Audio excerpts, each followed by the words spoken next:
Welcome to Ruchika maths class. आज हम करेंगे एक्सरसाइज 7.2 क्वेश्चन नंबर 1। देखिए सबसे पहले स्टेटमेंट रीड करेंगे। In an isosceles triangle A B C with A B is equal to A C. मतलब आपको एक ट्राइंगल गिवन है, उसमें आपको क्या गिवन है कि जो ए बी है वो किसके इक्वल है, ए सी के। ठीक है जी।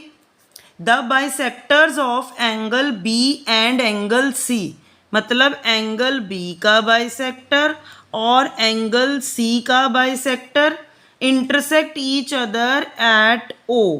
बाइसेक्टर का क्या मतलब होता है बेटा कि एंगल जो है वो टू इक्वल पार्ट्स में डिवाइड हो रहा है। मतलब 1 किसके इक्वल है 2 के और 3 किसके इक्वल है 4 के।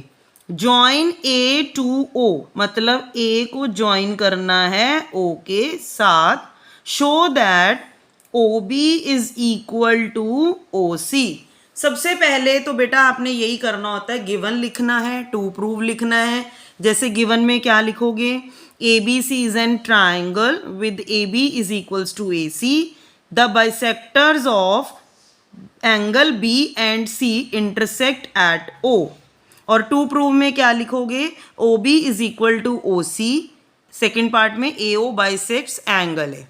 अब मैं आपको प्रूव करके दिखा रही हूँ। फर्स्ट पार्ट में क्या है, उन्होंने बोला है कि आप प्रूव करो कि जो ओ बी है वो किसके इक्वल है, ओ सी के। देखिए आपको पता है बेटा कि जो ए बी है हमें गिवन है ए सी के इक्वल है। जब साइड्स इक्वल होती हैं तो उनके जो ऑपोजिट एंगल्स होते हैं वो भी क्या होते हैं, इक्वल। मतलब angle A B C is equal to angle A C B. और जब हम उसको डिवाइडिंग बाय 2 करेंगे तो इसका हाफ हो जाएगा 2 और इसका हाफ हो जाएगा 4। जब 2 4 के इक्वल हो जाएगा तो ओ बी किसके इक्वल हो जाएगा, ओ सी के। देखिए पहले लिख के समझाती हूँ मैं। उन्होंने हमें क्या बोला है कि जो ए बी है आपके पास इक्वल है ए सी के, ये है आपको गिवन है।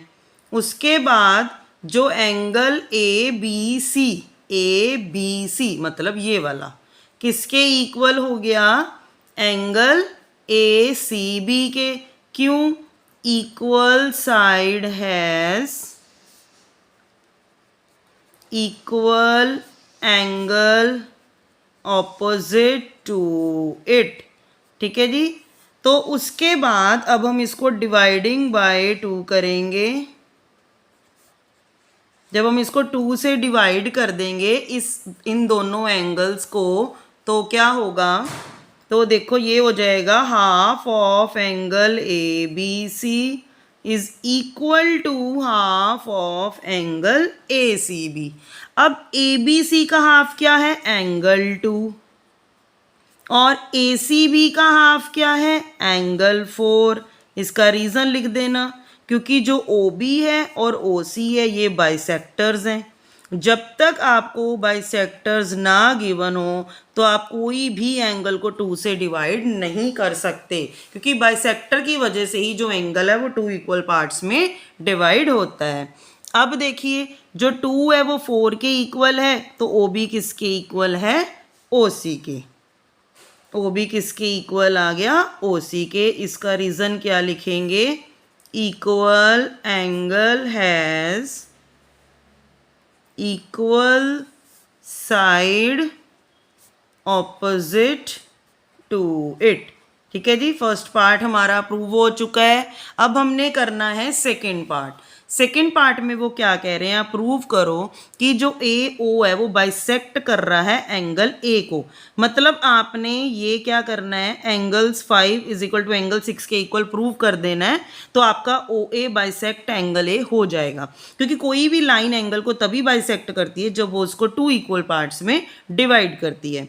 तो उसके लिए हमें क्या करना पड़ेगा, हमें ये 2 ट्राइंगल्स को कॉन्ग्रेंट करना पड़ेगा, तभी सिंप्लिसिटी से 5 6 के इक्वल होगा ना। तो ये तो इक्वल ही है, क्योंकि ए बी ए सी के इक्वल है, गिवन है।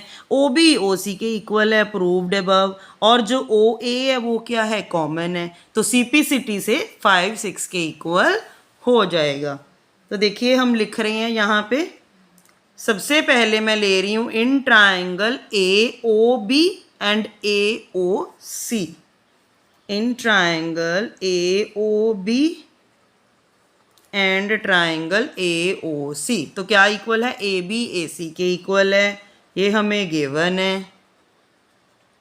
ठीक है, OB OC के इक्वल है, OA कॉमन है। देखिए कैसे लिखेंगे, OB OC के इक्वल है, प्रूव्ड अबव है, और ये हमें गिवन है, और AO के इक्वल है, कॉमन है। तो क्या हो जाएगा, बाय S से ट्राइंगल्स क्या हो जाएंगी, कॉन्ग्रेंट, मतलब AOB is congruent to triangle AOC, and by CPCT से 5 इक्वल हो जाएगा 6 के।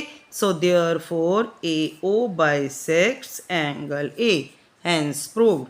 यही हमने प्रूव करना था। तो यहाँ पे हमारा ये क्वेश्चन कंप्लीट होता है। मेरी नेक्स्ट वीडियो में हम करेंगे question number 2। Thanks for watching this video.